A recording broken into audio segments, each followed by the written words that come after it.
Jupiter back wheel bearing உடஞ்சதை இன்றைக்கி remove பண்ணுறதான் பார்க்க போகிறோம். முதல்ல பிரேக்கை லூஸ் பண்ணிக்கிறாரு, அதுக்கு தான் ஆயில் போட்டார் ஃபஸ்ட்டு. இப்போ அதை கழட்டுறதுக்காண்டி பிரேக்கை வந்து லூஸ் பண்ணி கழட்டிக்கிட்டு இருக்காரு.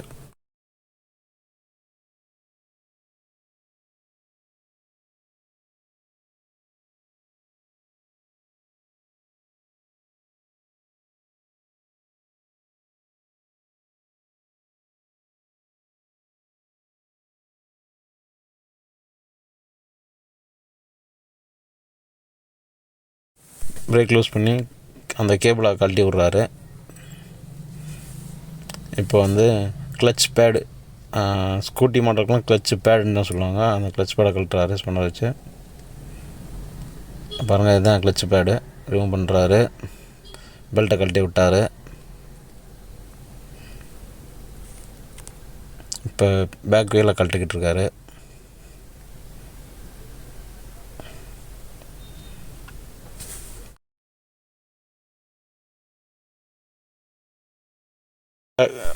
வீல் கொஞ்சம் கஷ்டமாக இருக்கனால சுற்றியில் வச்சு அடித்து பேக் வீல் ரிமூவ் பண்ணிட்டாரு. இந்த பாருங்கள், உள்ளே பாருங்கள், நல்லா பாருங்கள், அந்த எடுக்கிறா பாருங்கள், அதான் பேரிங் உடஞ்சி கிடக்கு. அதில் உள்ள பால்ட்ரஸ்லாம் கீழே இருக்குது பாருங்களேன்.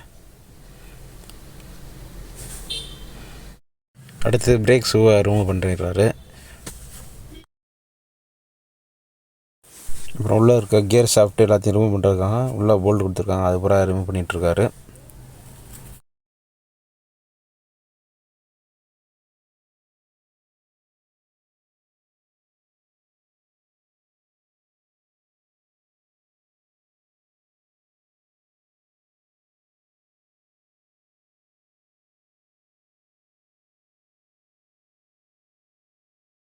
அந்த கியர் ஷாஃப்ட் எடுக்கிறதாண்டி கொஞ்சம் டைட்டாக இருக்கனால லைட்டாக மெதுவாக அடிக்கிறார் சுற்றியில் வச்சு. வேகமாக அடிச்சிங்கன்னா உடஞ்சி போயிடும். அது அந்த கீழே விழுந்துருச்சு பார்த்தீங்களா, அது கையில் எடுத்து காமிக்கிறார். உள்ளே இருக்க பேரிங்லாம் நல்லாயிருக்கு.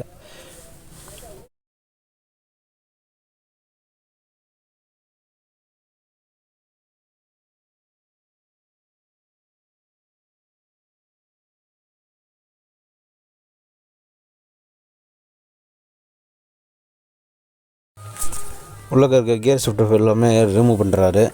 அது கொஞ்சம் டைட்டாக இருக்கனால மெதுவாக சுற்றியில் வச்சு அடிக்கிறாங்க. ரொம்ப ஃபோர்ஸ் அடிச்சிங்கன்னா உடஞ்சி போயிடும். அதனால் கொஞ்சம் மெதுவாக அடித்து கழட்டுறாங்க. அந்த உடஞ்ச பேரிங்கை வந்து ரிமூவ் பண்ணிகிட்ருக்காரு. அது சரியாக தெரியல. அவ்வளோதான், ரிமூவ் பண்ணிட்டு அடுத்து நம்ம மாட்ட வேண்டியதான். எல்லாத்தையும் க்ளீன் பண்ணுவார் அடுத்து.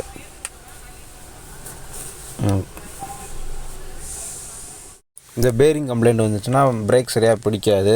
ப்ளஸ் வண்டி பின்னாடி வந்து வாப்ளிங் ஆகும். இந்த வண்டி 50,000 கிலோமீட்டர் ஓடின வண்டி.